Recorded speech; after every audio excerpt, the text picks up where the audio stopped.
Welcome to the Second Reading Podcast from the University of Texas at Austin. The Republicans were in the Democratic Party because there was only one party. So I tell people on a regular basis, there is still a land of opportunity in America. It's called Texas.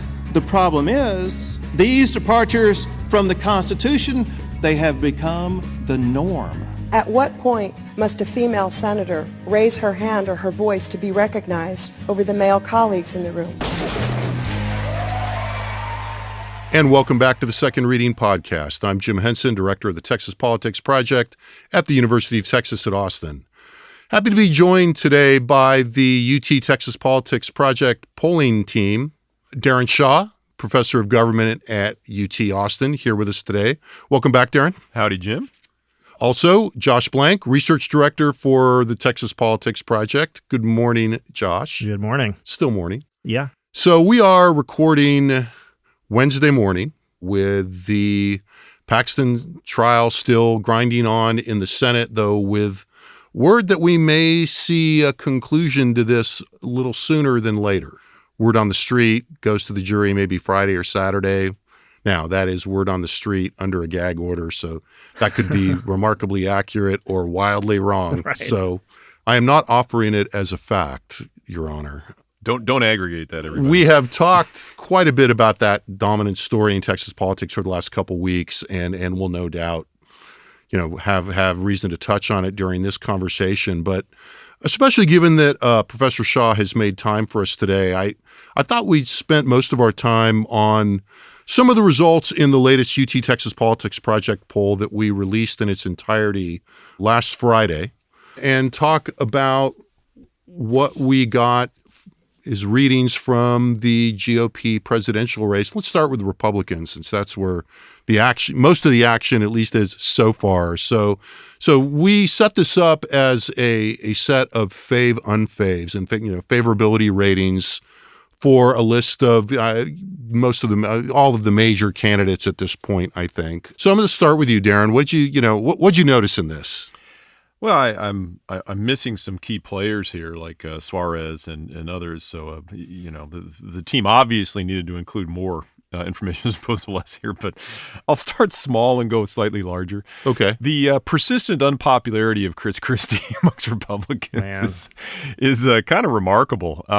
He's a figure who I guess had some national prominence. As governor of New Jersey for a long time and a former presidential candidate, but I can't quite figure out exactly why. People in who follow politics closely will say the Republicans don't like him because he embraced Obama, literally and figuratively. I was going to bring that up. Yeah, prior to the 2012 presidential election, and that he's by embrace, we should say, like fiscally. Obama arrived with disaster aid after a hurricane, and they hugged on the tarmac. Right, and. Right. And there are Republicans who to this day actually blame Christie for the Mitt Romney's loss in 2012, which I don't think the data support. If Chris Christie were that powerful, he'd be in a better position right now. Right, exactly. But he's a prominent governor, and yet nationally he's known by almost every. I think only 15% of people do not register an opinion on Chris Christie, which is pretty striking. But he's, as we say, underwater by 32 points. His unfavorable ratings eclipse his favorable ratings by 32 points. And, that's pretty remarkable. The other kind of companion to that would be Mike Pence. We've had kind of fun, and listeners who have followed the podcast for a while know that we continue to be baffled by John Cornyn's relative unpopularity in Texas compared to Ted Cruz and other kind of, I guess, more hardcore conservatives. Mike Pence seems to have taken all of the baggage of the Trump administration and accrued none of the benefit. He doesn't seem to have much support amongst some of Trump's core rural, less well-educated white constituents, despite the fact he's the most socially conservative candidate in the mix. And he's minus 36 overall here. Well, and what's crazy too is this isn't just Democrats, right? This is something that's sort of important. We're talking about the overall results. These guys are underwater in a basically Republican state. But even among Republicans, Chris Christie's favorability is 12 favorable, 59 unfavorable among Republicans. Mike Pence. Correct me if I'm wrong. I think he's less favored by Republicans than he is everybody else. Let me take a look here. I think it's close anyway. Yeah, let me see. So if we look at Mike, if we look at, let's see, Chris Christie, there's higher unfavorability towards Chris Christie among Texas Republicans than among Texas Democrats. Yeah, he's 1843 among Democrats. Right. It's really remarkable. So I'm working my way up, and I'll try to be quick about that. But, one thing I would add about Christie in terms of name recognition, he spent a lot of time, and this does not make him galactically well known, but he did spend a lot of time as a commentator on network news. Right. He was on the ABC This Morning show for a long time and a regular presence. Right, and developed a reputation for being a never Trumper.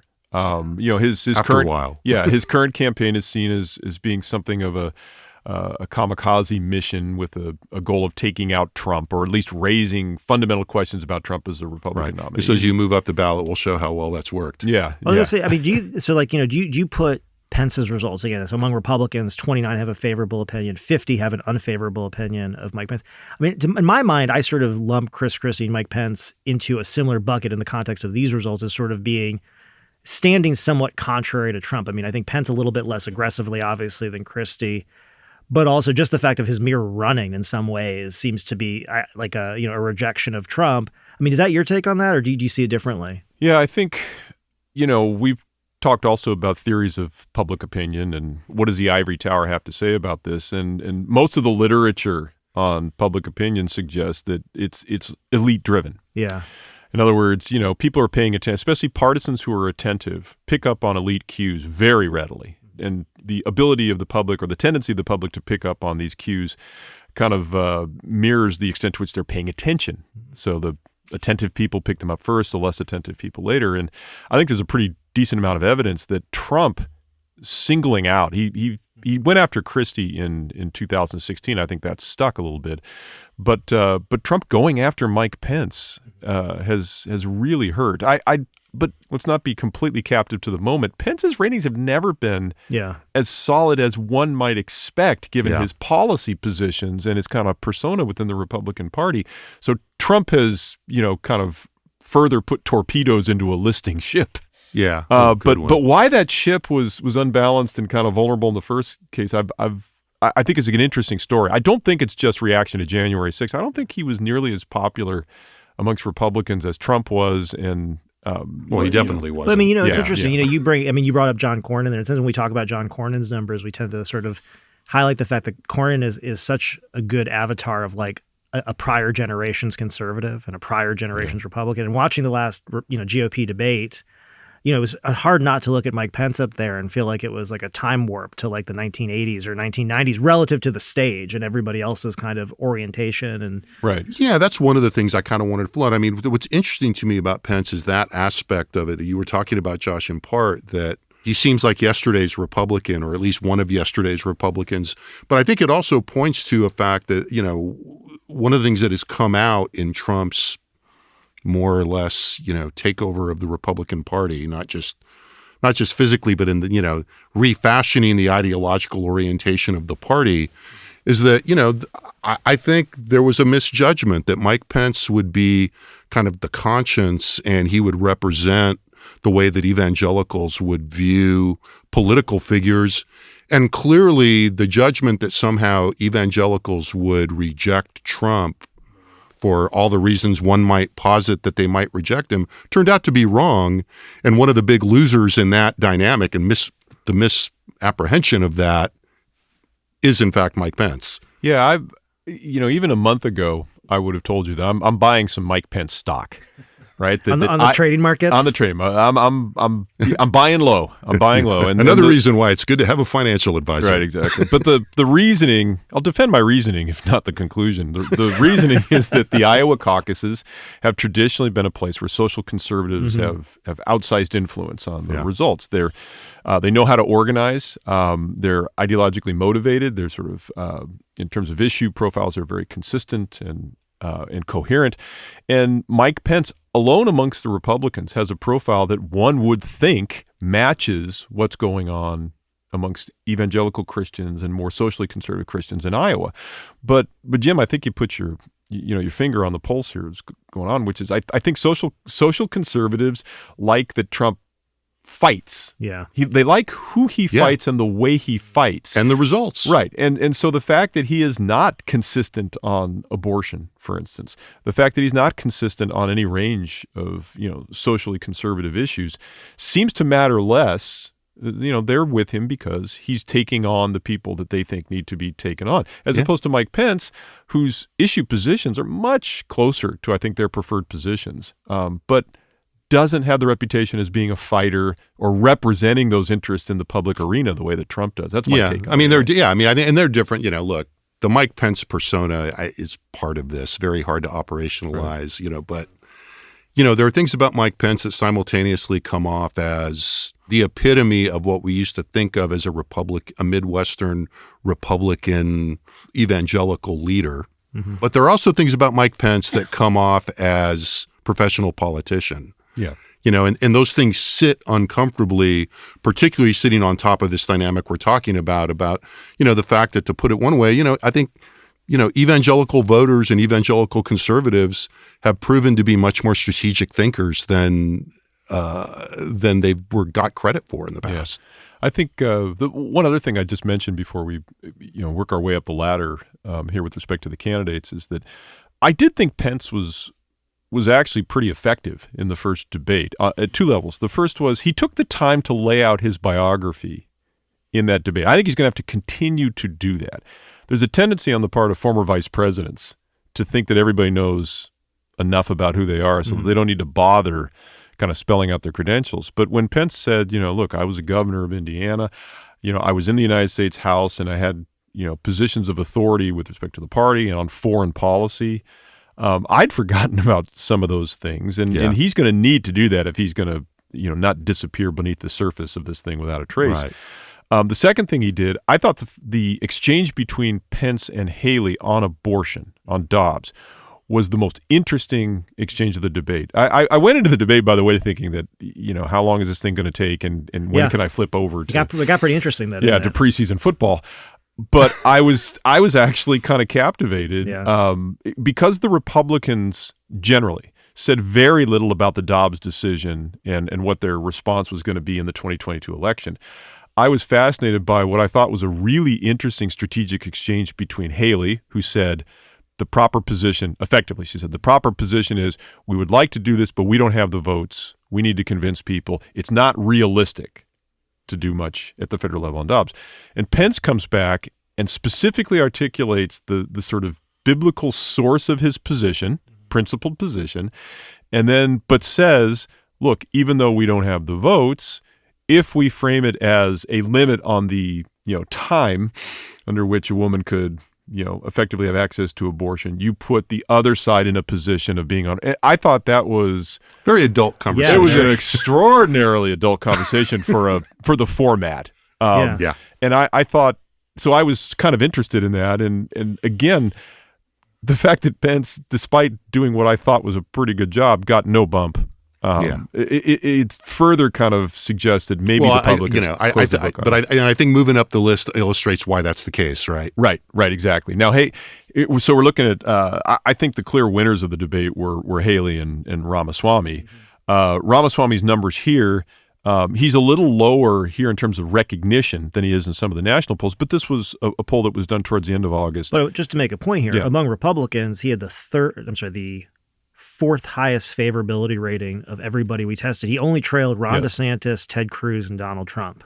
And again, for someone who literally just came on the scene. Oh, no, we're not confusing Cruz's in the race. You're just I'm just saying they're just reporting that we've got Cruz numbers. These are just people, Cruz numbers. And the fact that everybody went after Ramaswamy very hard, so Christie went after him, Pence went after him, Haley went after him, tells me that they're reading not only the same poll numbers, but probably some more recent data in specific states that indicate that, it's getting a little traction. I would actually say that he took more hits in the debate than DeSantis. Yeah, DeSantis was almost, I wouldn't say he's a bystander, but he was not, even though he's in the middle of the stage, he was not the central figure in that debate. Yeah, and to me, again, reading between the lines here, it suggests to me that they see the trajectory of DeSantis on a downward path. They see Ramaswamy on an upward path, and I thought it was pretty clear there was a strategic decision on the part of these Republicans that they needed to at least halt the Ramaswamy train before it gets a lot more momentum. By the way, I'm not sure they did that. I mean, people like us watched the debate and thought he took some hits, but people who didn't know him, had never seen him before, I think he came out of that with more support. Now, maybe a little more baggage also, but... Yeah, I mean, I actually thought, he acquitted himself pretty well to all of that. And the truth is, I mean, more often than not, I was thinking to myself, if I'm Mike Pence, I understand why strategically I might want to get into a back and forth with Ramaswamy, but the optics of that, I think actually, in a lot of ways, I think elevate some of the features that Ramaswamy wants to elevate about his youth, his energy, and all this stuff, and actually probably, I think, made someone like Pence in particular look older, more out of touch. Yeah, and just to, just to put numbers on that, I mean, Ramaswamy's numbers, as you were saying, Josh, are very good. Yeah. I mean, at 51-10 compared to the low double-digit numbers of Christie and Pence, they'd kill to have those numbers. Right. Maybe not literally, but well, I think that Chris Christie. No. I think he knows a Jersey knows a guy. Yeah.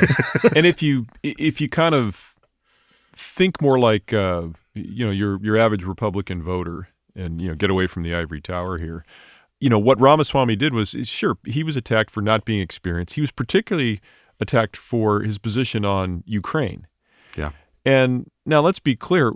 I think a lot of us who are sort of more versed or maybe have been paying more attention to Ukraine are probably more sympathetic to what Haley and Pence said about that, both the role that experience plays as well as the substantive policy positions. But the Republican Party, this is not, as you guys have been saying, not your father's Republican Party or your grandfather's Republican Party. This isn't the party that, went after Ivan Drago and Mikhail Gorbachev. Right. This is a party that has moved strongly towards, dare I say, isolationist tendencies. And so while Ramaswamy is getting beaten up for, you don't understand the geopolitical reality, I think a lot of GOP voters are going, well, what I'm hearing is he wants to keep us out of these wars. Yeah. And so, there's this issue dynamic going on as well, which is, as you were saying, that Pence and others are scoring points maybe on more traditional Republican positions, but optically, to your point, Jim, they're going after the guy. They're raising his profile. And secondarily, they're raising the profile of issues where he's actually fairly well positioned with respect to the rest of the Republican primary voters. Yeah, no, I think that's right. Now, as we've looked at all this, we're rearranging these deck chairs, but the captain of the Titanic is still in charge, right? Yeah. I think we've been having some conversations with some of the media partners that I deal with about coverage of the 2024 race, and there's an appreciable portion who just do not think there's going to be competitive race on either side. And so as you're talking about the media allocating resources towards coverage, they think that barring an act of God, that Trump is going to win and that he's going to lock this thing up, roughly around the time we have the election interference trial that will probably interfere with the election on Super Tuesday. They don't see this as being competitive. I'm a little more. I'm certainly more open because politics are politics. I'm not as convinced as they are that this thing is going to go down the way they want. But their point has a lot of support in the data, both Trump's utter dominance in terms of his standing in the Republican Party, right, and we could talk. I'll probably save this towards the end, but just a little spoiler: the public's kind of lumping together of all these different scandals or allegations against Trump that Republicans, for the most part, see them all as part of a political witch hunt, equally kind of illegitimate in a lot of ways. And so I've been on the, my position has basically been that the substance of these charges will ultimately matter. Some of them seem to be less important, some more, but that's going to sink in. There's not a lot of data for that. It's very much supposition on my part. Right. Right now, it's just not really. Well, in the poll. but let's talk about that a little, because I think that's, there's two things there. One, just to get on the table, Trump's favorability numbers were, number one on this list.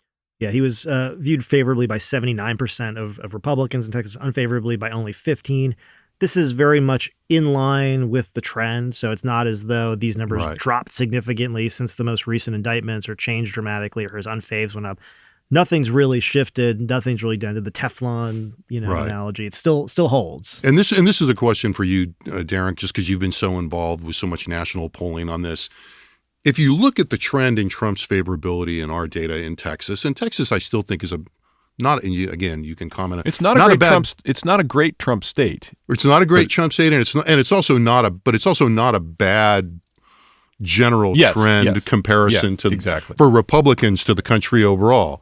And his peak favorability since his presidency, I think, was about 86 or 87 among Republicans. Among Republicans, and now it's gone. It's been fluctuating. I mean, this was a little bit on the high end of where it's been fluctuating. It's been fluctuating, like, I think 76 between 76 and about 79 in the last year and a half or so. But it seems to me that as we look at a really close national election, with all the caveats, we need to look at state polling, electoral college, et cetera. But nonetheless, with the election as close it is, he doesn't have that much room to slip, right? Yeah. I think, he's again, supposing your media, associates are right, and that's leading what the we're witness. looking at. Yeah. But he's already consolidated the Republican base. Here's where polling can really be instructive, but it's also particularized, and it requires a kind of careful reading of the data. Right now, the dynamic in the Republican Party is who's the non-Trump candidate. The interesting thing is that both DeSantis and Ramaswamy aren't really attempting to define themselves there. They're sort of trying to walk this middle ground, whereas Christie and Haley and Pence and others are trying to Scott are trying to really brand themselves as the non-Trump candidate. In the absence of the consolidation of that, I don't think it's going to be competitive. By the way, somebody's got to step up. But setting that aside, one of the main arguments that the non-Trump candidate has to make is electability. If you really want to defeat Joe Biden, I'm the one to do it. The problem with the polling numbers is that Trump continues in both the national polls and a lot of the state polls to be the strongest Republican candidate in a ballot, just looking at the ballot. So he'll be up, he'll range anywhere from -2 to +2 on this. The other Republicans tend to be, at best even, but usually mean head-to-head with Biden? Head-to-head in the polls with Biden. Now, if you look beneath, the covers a little bit, what you see is that Trump has completely consolidated Republican support. He's winning 90 to 95% of Republicans, and he's not getting independents. There's a little bit of slippage of Biden amongst Democrats, but, so the other Republicans have not consolidated the Republican vote in these trial ballots. That's why they're running kind of appreciably worse than Trump. But they're doing significantly better with independents. And so the question then, or what I would sort of suggest is the kind of more sophisticated reading is, if you assume that a Nikki Haley or a Ramaswamy or pick your Republican would eventually consolidate the Republican vote, get in the low 90s to mid 90s, well, they're going to run better than Trump at that point. If they approach Trump's numbers with Republicans, they're going to do better with independents, and they're going to end up running 2 to 3 points stronger than Trump would. Now, there's a interesting question about whether the Republican base would be as fired up, et cetera. Yeah, sure. But that's the trouble with the electability argument, is that the Republicans haven't consolidated around these other candidates. There's no real reason to, because their candidacies are hypothetical. They're not as well known. But it turns into a vicious cycle, right? I can't make an electability argument when all these polls are showing Trump running as the strongest. And we were Republican. talking about, well, the math you laid out is very clear. I'm sure that's going to be convincing. Well, in the way we were talking about, evangelical or about strategic thinking among voters. I just think I'm listening to you say that, like, that sounds pretty good. Yeah. But I think that's not really much. I picture a lot of Republican primary voters putting their fingers in their ears and going, nah, nah, nah, nah. You know what, Jim? I think they hear is, oh, you run better amongst independents.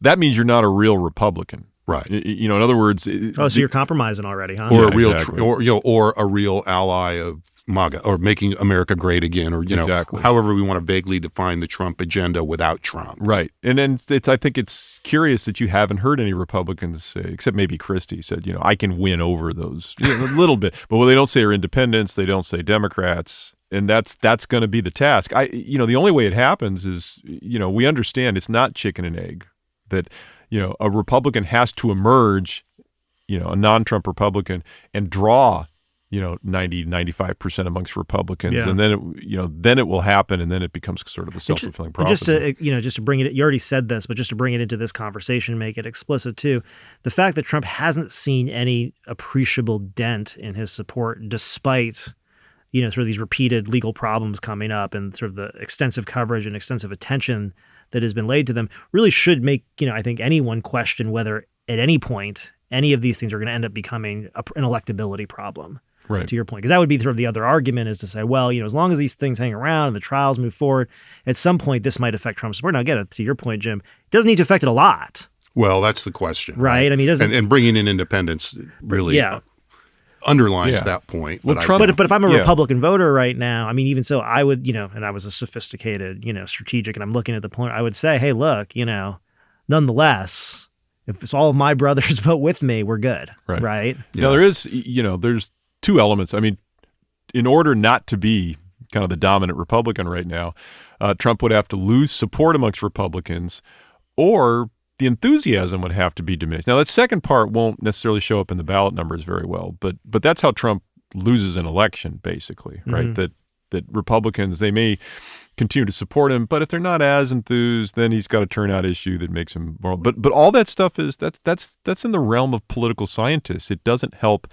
Ramaswamy or Nikki Haley or Christie make this case right now until it's manifest in those top line ballot numbers, And by the way, it's not entirely clear to me how hungry Republican voters are anyway. In other words, in 2020, the number one, maybe the only reason Biden won the nomination was the perception he could beat Trump, and every Democrat wanted to beat Trump. Just tell us who it is.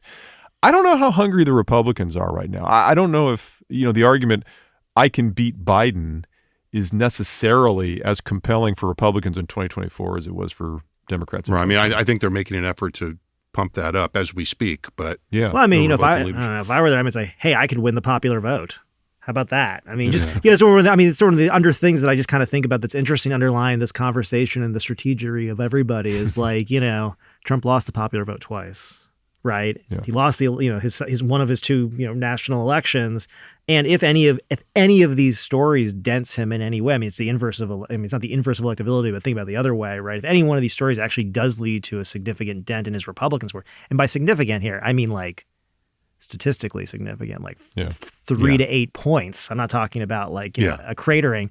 He's gonna have a real problem. Well, that sounds like an argument for Nikki Haley. for her to make, not that you're. I think just one other thing, just to bring the debate back, and I think it's interesting about these candidates. We can move on, but it is really interesting to me watching that debate in some ways because Donald Trump. I mean, we've been talking about this for now years, but this idea of what kind of what does Donald Trump mean about conservative ideology? Like, what does he say about conservative ideology? What does it mean to be a Republican? What does it mean to be a conservative? With Trump at the head of the party. And I thought what was so great about watching this debate, which I thought I'm going to see what this is about. I'm going to move on. And then my wife and I are just watching and we're just stuck in. I'm like, and she was interested too. It was amazing. But it was, you did get to see sort of every flavor. You could see, again, different Republicans really trying to hone in on, let's talk about the deep state. Let's talk about foreign policy and trying to figure out where to be on this. And there really were differences. I mean, I think between Ramaswamy and some of the other candidates, but even amongst those candidates like Asa Hutchinson and some of the other guys, I mean, they really were laying out a little more, I think, heterogeneity in Republican thought than we generally tend to give credit for. And so it's, it's interesting to see where this goes. So let's move on to the Democrats a little bit. I mean, Daron, you already kind of previewed some of the views of where, people are on Biden. Biden's numbers, again, about where they've been, I think, 73 favorable, 14 unfavorable among Democrats, underwater overall, not surprising. We were talking before we started, though, about Kamala Harris. And as this churn and the issue that will not go away for the Biden campaign is Biden's age and health. And that inherently puts a spotlight on Kamala Harris in some ways. And I think both the Harris people and the White House have been trying to burnish, what had been kind of a faltering public image for her in the last 6-8 months, maybe even the last year. She's at 64-18, which is, among Democrats, which is, okay. Yeah, it's all right. But seems like that's not quite good enough. So what do you see here, Daron? I think she is a huge liability. I think her role in this, and I'm kind of channeling here the article is the Times of the Post where David Ignatius wrote an article basically saying Biden shouldn't run.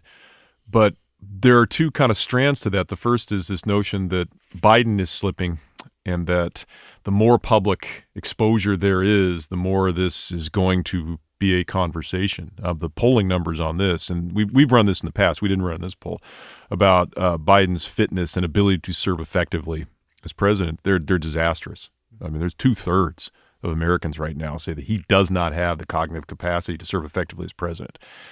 Under any normal circumstance, I'm not quite sure what normal circumstances would be right now, those numbers would be catastrophic. Yeah. And you couple on that a very unpopular vice president.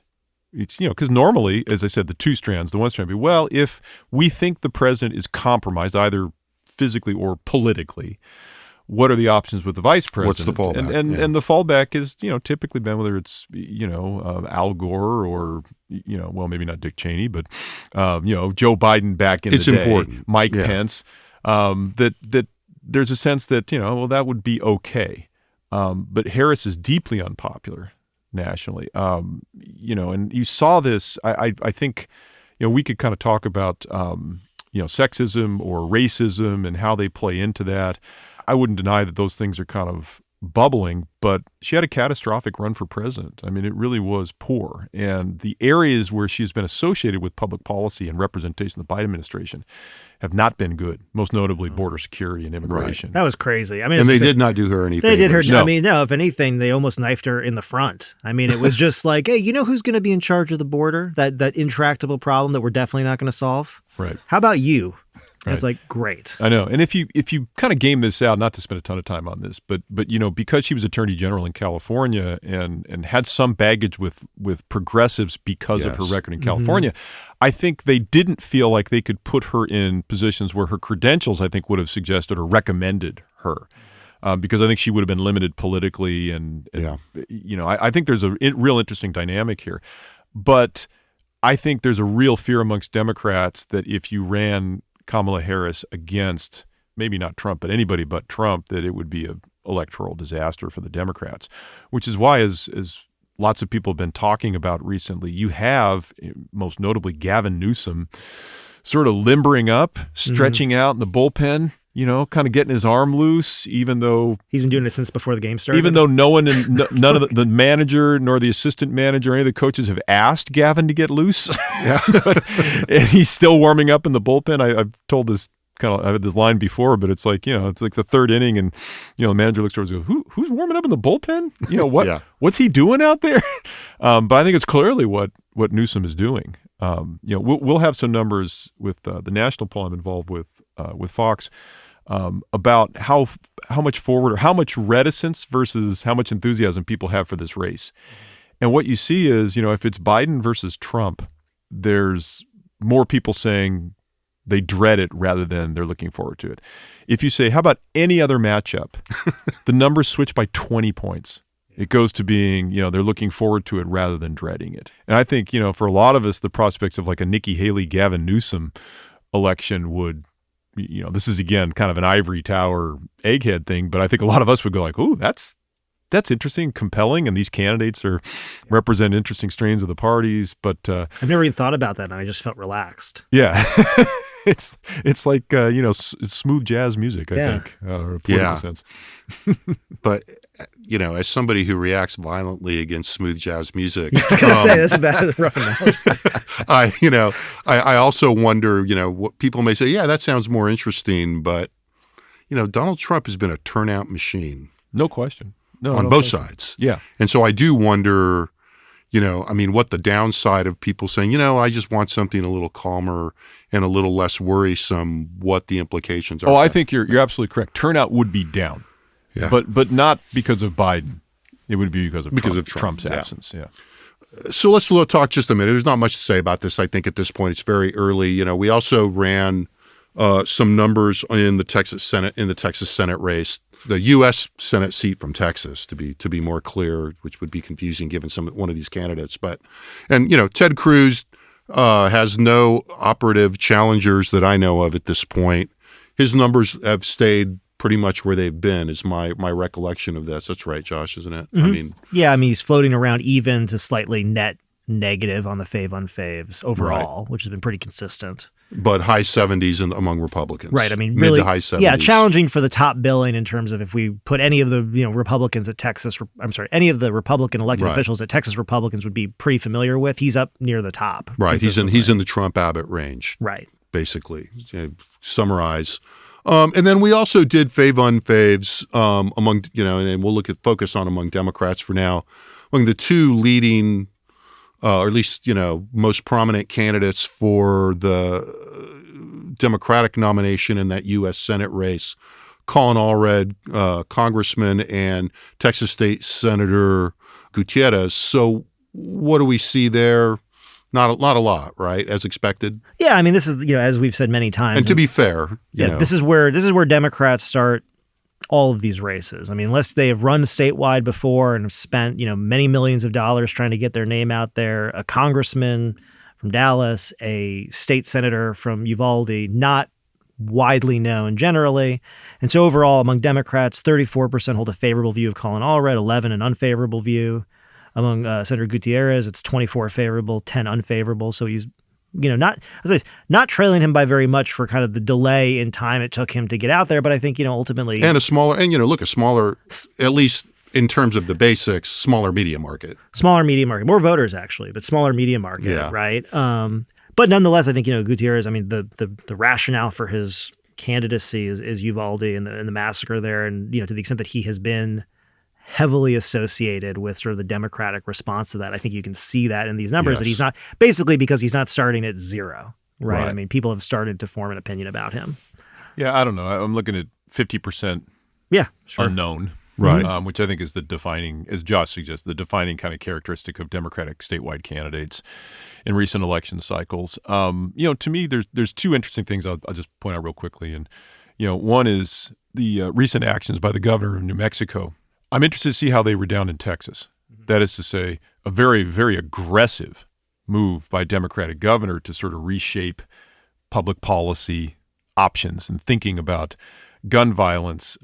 I'm not sure that that's going to improve the environment for someone like Gutierrez, whose calling card is essentially a public change in public policy in response to this. I think there's a chance that as Democrats in other instances are exceptionally aggressive, that makes it difficult for someone like Gutierrez to avoid being tagged with a line that will, in sort of a positioning that will probably hurt him in Texas in the long run. Now it might help him in the Democratic primary, but the second thing is this may be one of the very, very, very few, given the map of the Senate in 2020, it's maybe one of the very few opportunities for a Democratic pickup. Mm-hmm.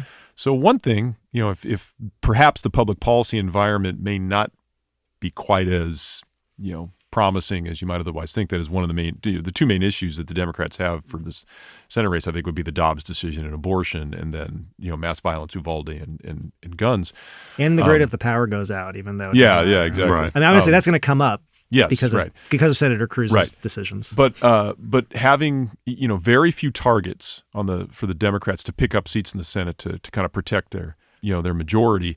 And having Cruz as one of the candidates, who, of course, is a lightning rod for Democratic money outside the state, I do think that this isn't going to be like the governor's race last time with Beto and Abbott. I think there's a lot of opportunity for a new candidate to emerge and to have appreciable funding. Now, can you get traction in a presidential year, and get known? I would be more optimistic about Allred Gutierrez actually getting known and possibly in a favorable way than I have been last couple cycles. Well, there's two things to say about that. I mean, one is to point out the fact that we know that these two candidates are running and the filing deadline is not until December, right, is in and of itself a unique thing. I mean, the fact that we're sitting here talking about these guys, I mean, it's notable that they've started so early. Now, one, I think that reflects their own strategic calculations that this is a potentially good year. They'll be funded well. They like the idea of going against Cruz, all of those reasons. But, I mean, I think it makes, it's going to make a difference for them that they've started so early in terms of pumping up that name ID. I mean, I think, the difficulty a lot of Democratic candidates have is that by the time they get rolling, by the time they get funded, by the time they get really serious about campaigning, if, there's a good GOP candidate on the other side and a good campaign who sees any sort of threat, they've already started defining them negatively. But it's too early for that. And so I think, right now, for someone like Colin Allred, for Gutierrez, they can spend as much time on the college campuses as they want. They can spend as much time in the big cities as they want. They can really focus their efforts in pumping up their ID. that I think, is going to make them more challenging when we actually start getting serious about this race. Right. On the flip side, the other thing I also want to add is, you mentioned independents and Donald Trump, but I mean, independent numbers of Cruz are also pretty negative here in Texas. Right. So when we look at his favorability numbers, he's underwater by 30 points among independents. Yeah. So 25 favorable, 55 unfavorable. So that's another thing where when we're looking at the dynamics of this and thinking, why would people even consider Texas as a potential battleground, whether for president or in the Senate race? That's what you're looking at here. You're thinking about differential turnouts and whether they're, Republicans are going to continue to outpace Democrats even as Democrats get the turnout up. But also, if the race is getting closer, you are looking at these independents and thinking that doesn't break very well for Cruz. And I would say that this Democratic primary is getting, a bit more interesting. I mean, this happened after we put the poll in the field. State Rep Carl Sherman got in the race again. Another Democrat that's not a household name. Yeah, right. But an able candidate probably, yeah, and also African American, which is going to complicate Allred's position, I suspect. Yeah, I think this is you could take a glass half full or glass half empty. A competitive Democratic primary, it raises interest in the primary. It could draw more attention to the candidates. It also prevents the Cruz campaign from focusing on a single opponent until after the result. That's consequential. On the half-empty side, if you're the Democrats, would be the consolidation of support and money from outside interests isn't clear until after this thing is resolved, right? So money that would otherwise be pouring in if it were one dominant candidate is frozen. Right. I would also point out that it's got, the dynamics of what is going on, the composition of the Democratic Party and how Republican campaigns try to get in front and strategize gets very complicated in Texas as it did in the last race when Senator Royce West was in the race. And there were some real racial dynamics within the Democratic field that were being, I think, in a low-key but definite way kind of gleefully exploited by the Cornyn campaign. And so, that's going to be operative here. Again, not relative to the polling, but hard not to flag that. So we're running out of time. So let's move on a little bit. I want to, we've meant to focus on 2024 here, and we've done that, I think, in to good effect to me. I just want to do the best we can, Jim. I just want to ask you guys, let's end with, outside of the 2024 stuff where it can be related, what else would you want to flag that we haven't covered today, or that maybe we started to cover and didn't quite get? What do you got? What do you got, DRS? Well, I'll go to the fabled question 23 for those of you following along at home in your scorecards. We asked a battery of questions attempting to disentangle whether voters actually had distinct views of these different Trump indictments, right? So we've got the 4 of them now on the books. So mishandling classified documents, illegally paying money to an adult film star, conspiring to overturn the 2020 elections in Georgia, and then the January 6th stuff with respect to the federal election. And, we asked basically, do you think these criminal charges are mostly based on the facts, or are they mostly based on politics? And first of all, they're just split. A slight tendency, strangely enough, strongly related to party, about whether you think it's mostly political or mostly based on the facts. But that was less surprising to me, the overall distribution. What was interesting to me was the comparison across these issues. That the public just basically lumps them, it seemingly lumps not much differentiation. Yeah, and I mean, Jim pointed out that there's a little bit of difference when you look at the kind of complicated case involving campaign funds to an adult film star.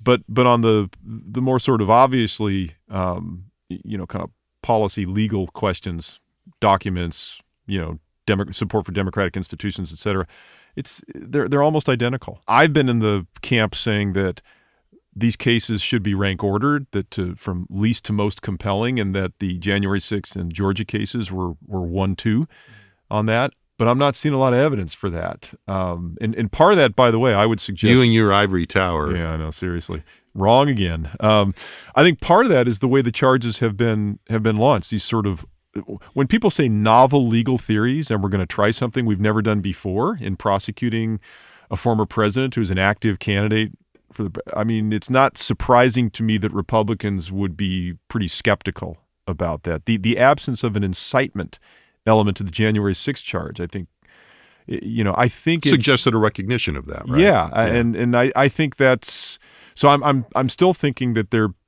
the other shoe may drop. There may be specific things that come out of these cases, in particular the Georgia case strikes me. And by the way, the files, the documents case has gotten more interesting to me. I still would rank it third on this list of 4, but it's more, the charges are more interesting and perhaps more damning than I thought last summer. Well, and also the evidence seems more direct and a little easier to understand. Yes.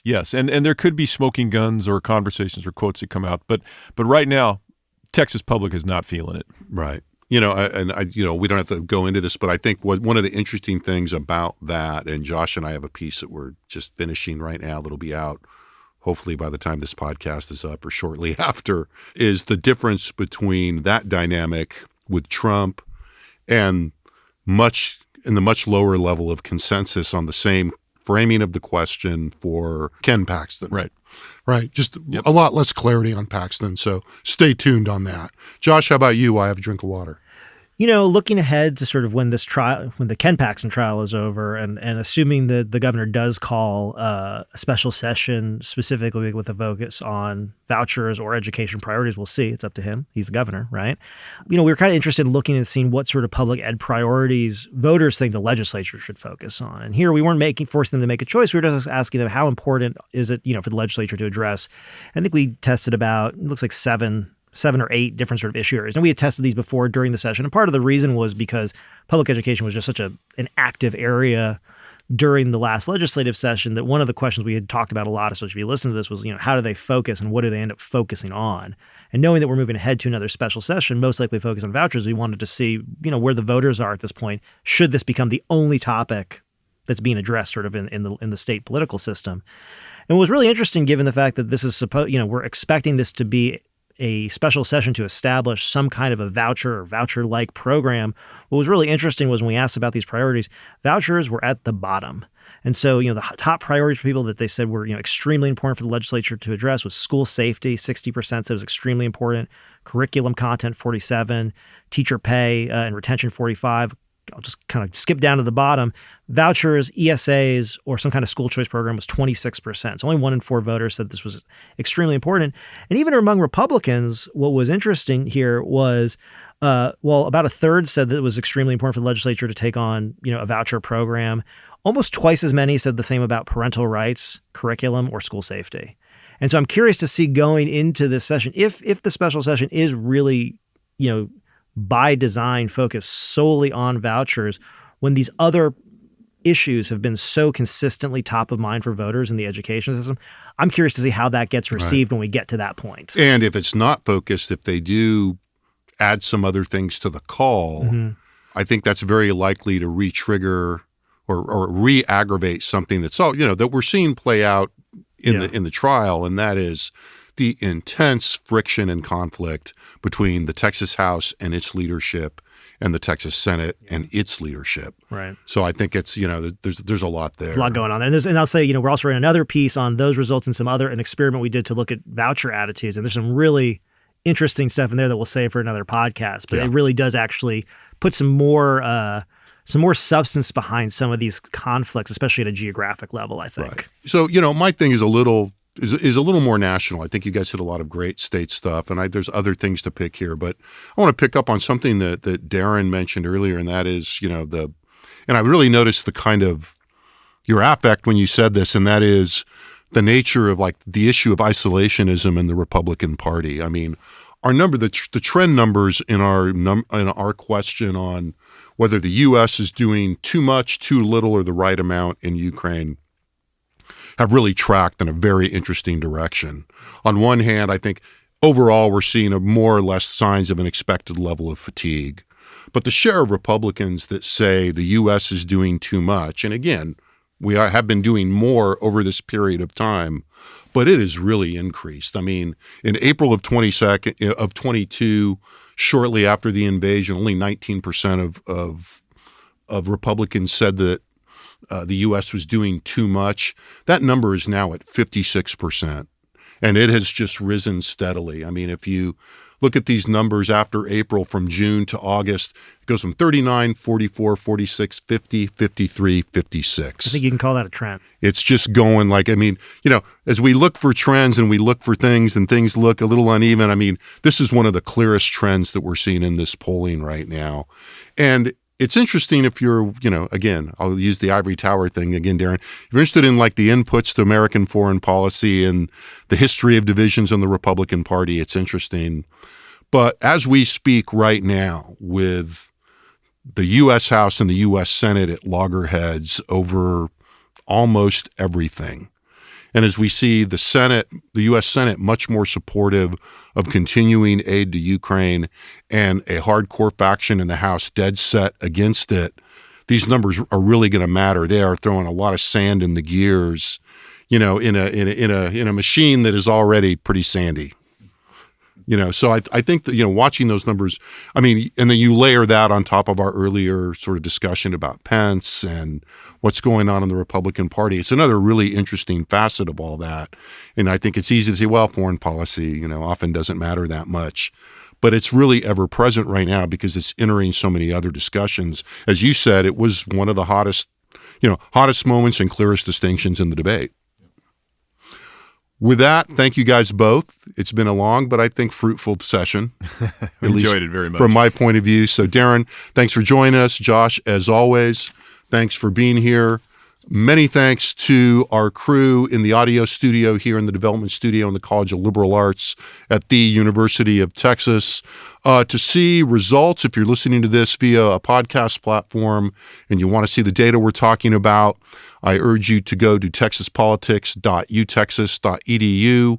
Lots of downloadable graphics, commentary on this, all of the results we've talked about, and even the data files. So thank you for listening, and we'll be back soon with another Second Reading podcast.